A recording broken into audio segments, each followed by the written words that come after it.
Guys, welcome back. Today we're going to do Day of Vengeance, issue number 2 by DC Comics, 5 months to until Infinite Crisis. Let's dive in.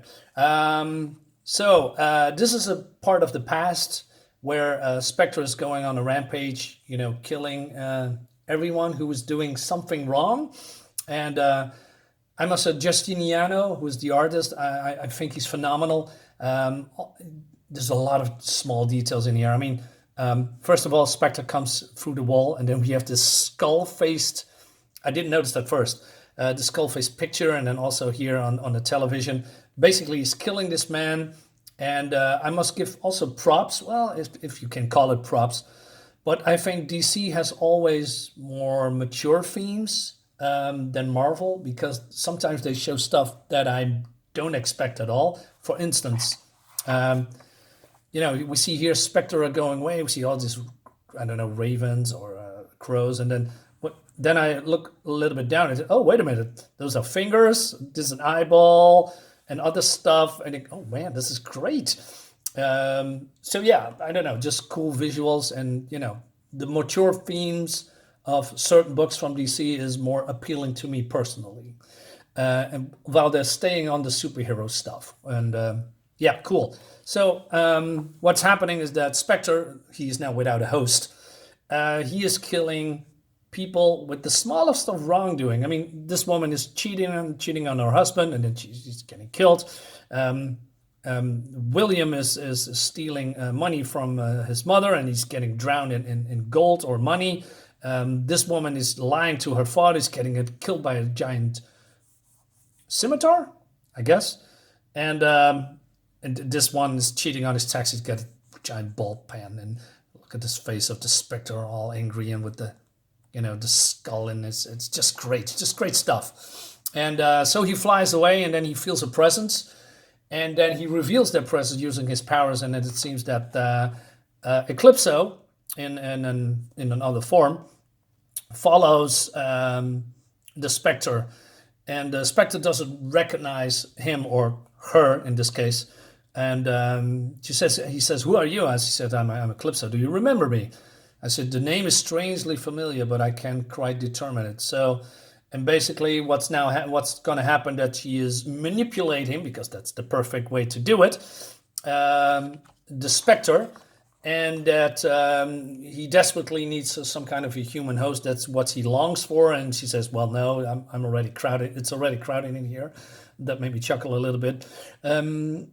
And she says, I'm working for a higher power, and I'm sent here to guide you on the mission. And he says, are you going to help me to identify the sinners and lawbreakers that need dark judgment? I love the dramatic tone. And she says, no, why should you do that? I mean, why go to, do the small fry when you go directly to the root of all problems, all evil? And he says, what is that? One word, handsome: magic. Okay, so there is what's coming from, because I didn't know why he wanted to kill all magic, and now I know. So that's cool. So we switch to the other group of people. I believe they're calling them the Shadowpact. I have the comics, but I haven't read them because this is my first introduction to them.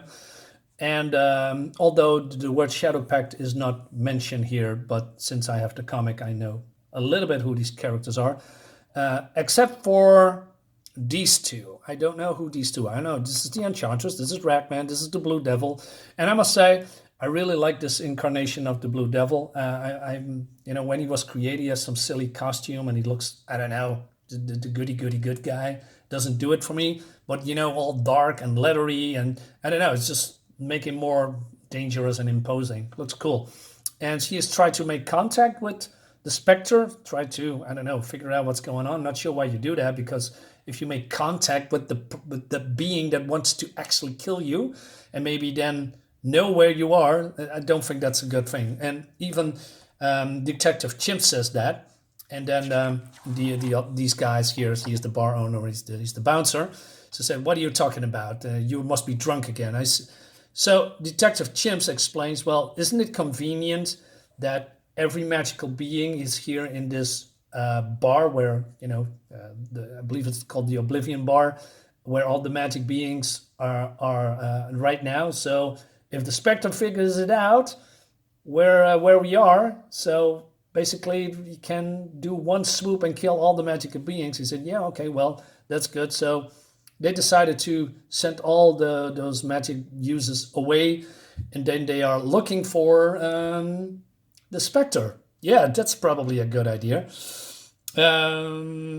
So I'm skipping a few pages. We see looking great, man. The art, I cannot say good things enough about it.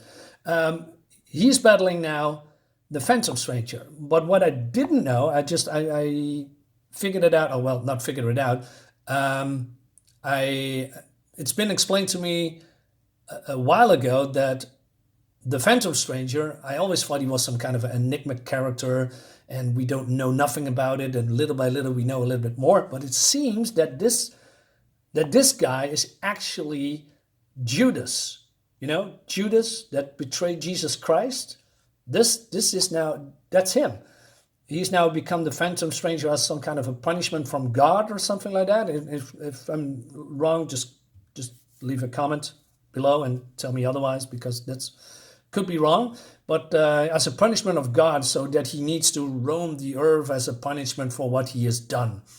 So he turned into the Phantom Stranger that, leans a little bit to the other side, and then to the good side and the bad side. He's a strange character, but mostly is a good guy. Moving on, Spectre kills him. He turns him into a rat, and he sucks him dry or something like that. And then also he battles. Why am I forgetting? Dr. Fate. Yes. Again, it just looks great. So he, locks him up in this living helmet, or this universe in this helmet. He goes to Manan Xanadu, also a character that I know nothing about, and that he makes him blind because he uses the cards to do the magic thing. So while blind, she cannot do anything. So yeah, cool. Looks very cool. I love it. Moving on, he's going down on a rampage, killing every demon, every magic user, every sorcerer. So he goes to San Francisco, burns down a witch club, goes to some kind of a fountain of youth where Detective Chimp gained his immortality and his linguistic powers. Also, I didn't know that, so another new thing that I know now.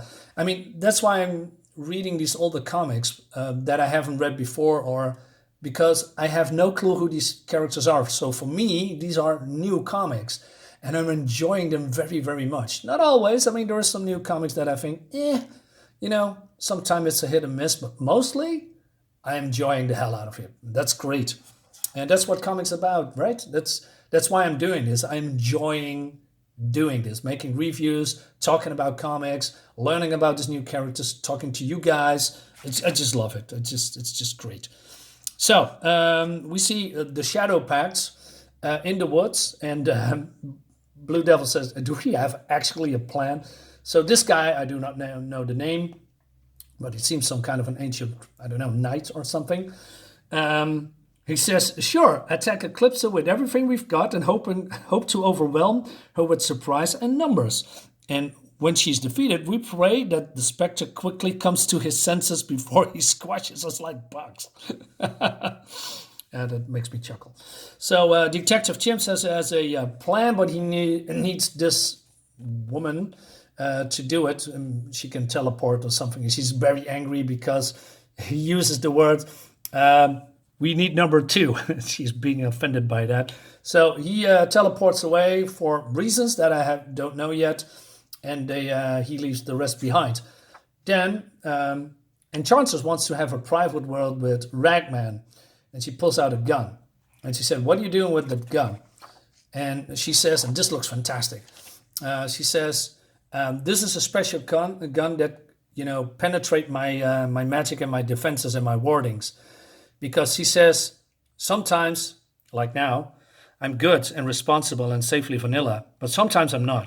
When I possess too much magic too fast, I tend to freak out, like an alcoholic who can risk another drink.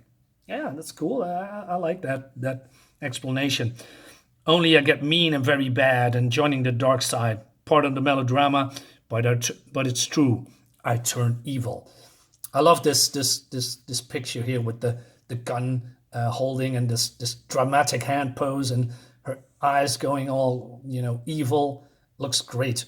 But then so basically she wants him to have the gun and shoot when it's necessary. But Ragman says, well, no, that's not what I'm going to do, because if you are turn evil, I'm going to turn my powers on you and use the rags, and you become one of these stitches as an eternal prisoner. So basically sucking out her soul and then become part of the, how do you say, his costume.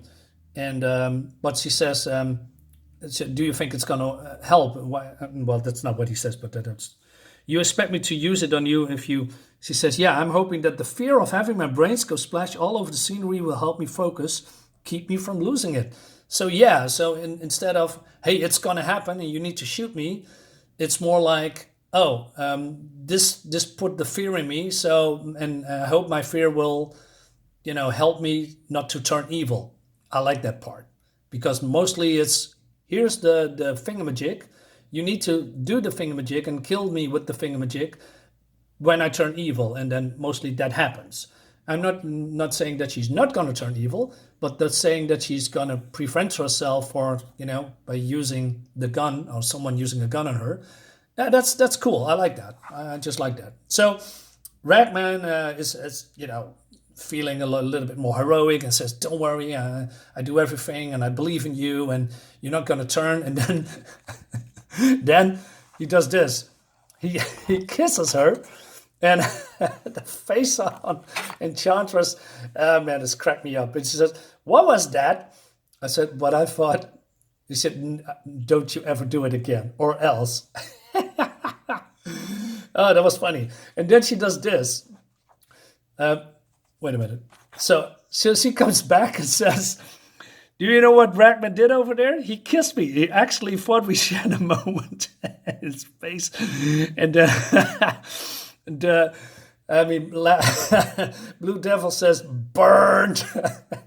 And he's pissed off. And he says, I'm certainly not the only man in history to ever misread the situation. Now let's move.